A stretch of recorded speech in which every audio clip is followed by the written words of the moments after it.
Və mövzumuza qaydası olsaq, biz nəyi gördük? 313-cü ildə Bizans, Roma xristianlığı dövlət dini kimi qəbul edir. Yalnız bundan sonra xristianlıq fərqli coğrafyalarda hər kəsin öz coğrafiyasına uyğun yayılırdısa, artıq İznik konsulundan sonra Roma, Bizans öz dövlət siyasətinə, marağına uyğun bir dövlət dini olaraq xristianlığı yaymağa çalışacaq. Bu arada bir şey deyim, mən həmişə deyirəm ki, din bir toxum kimidir. O hansı coğrafiya, hansı cəmaata əkilirsə, həmin torpağa, coğrafiyaya uyğun da fərqli məzhəblər yaranır. Və eyni ilə biz fərqli coğrafyalarda istənilən dinin fərqli formada formalaşdığını, şərh olunduğunu, məzhəbləşdiyini görürük.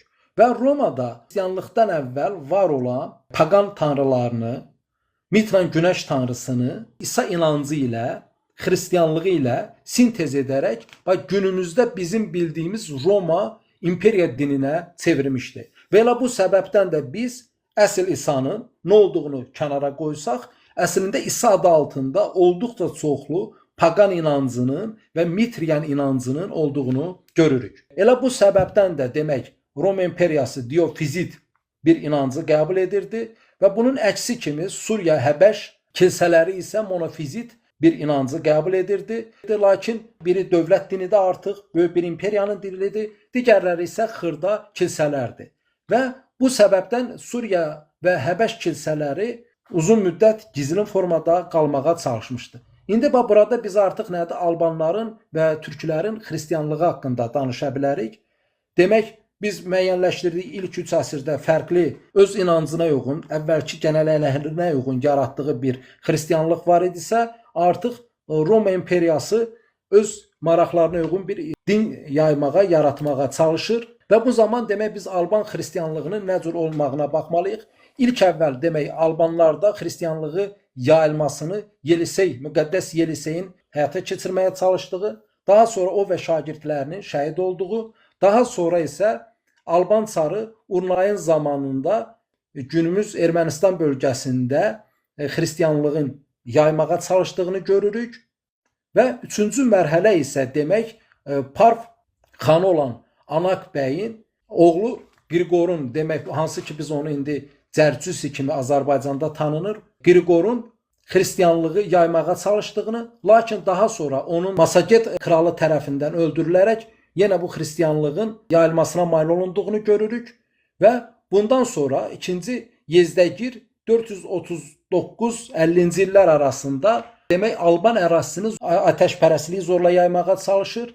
Lakin 487-ci ildə 2-ci Vaçenin qardaşı oğlu 3-cü Vaçakanın taxta çıxması ilə Albanda yenidən kilsələrin, monastırların tikildiyini və farsları ərazidən qovaraq xristianlığın yayıldığını görürük. Təxminən 4-cü əsrdə Suriya Həbəş kilsəsinin xristianlığının eyni ilə Ərmən, Hay, Alban bölgəsində bir xristianlığın yayıldığını görürük. Digər xristianlıqla bərabər olaraq.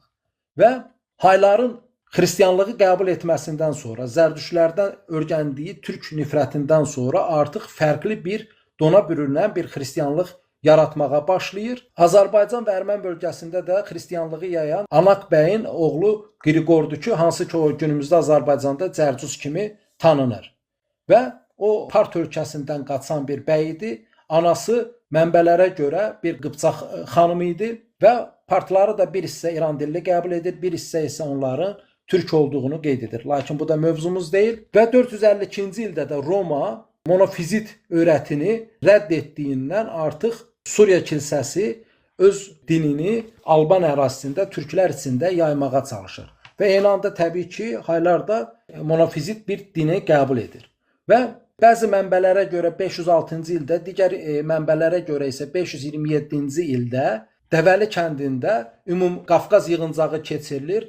Gürcülər, Albanlar, Ərmənlər və Haylar monofizit inancı kilsə inancına çevirəcəyini müəyyənləşdirir. Lakin daha sonraki dönəmdə demək ərəblər bu əraziləri gəlib tutması baş verir. Mənbələrdən müəyyənləşdiririk ki, Ərmən kilsəsi xəlifəyə məktub yazaraq Albanların Bizansla əlbir olduğunu qeyd edir. Bu nə deməkdir? Demək artıq monofizit kilsə olan Albanlar artıq Bizansdan kömək istəyir. Bizans nə idi? Bizans monofizit öyrətini, inancı qəbul etmirdi, diofizit idi və o Albanlardan diofizit inancı qəbul edərsə kömək edəcəyini qeyd edir və bunun üzərinə demək ərəblər Albanlar ilə Bizans arasında əlaqənin yaranmasından qorxaraq Alban kilsələrini məhv edir, onun bütün yazılarını məhv edir. Daha sonraki dövrdə də ermənilərlə Hay kilsəsi arasında bir birliyin qurulması baş verir və daha sonra Ermən sülaləsindən olan Sumbat Babəki sataraq müstəqil bir hakimiyyət əldə edir və bunun üzərinə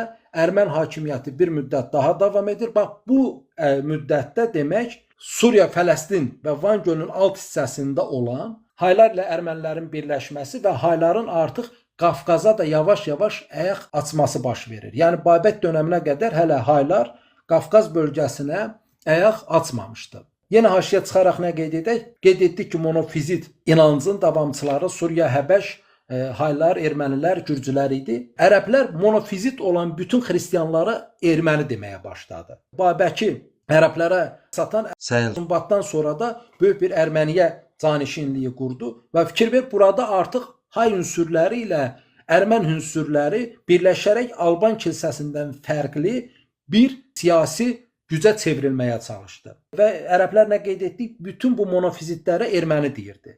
Və bu daha sonra düz günümüzə qədər davam edəcəkdir. Yəni xristian olan bütün türklərə biz erməni deməyə başladıq.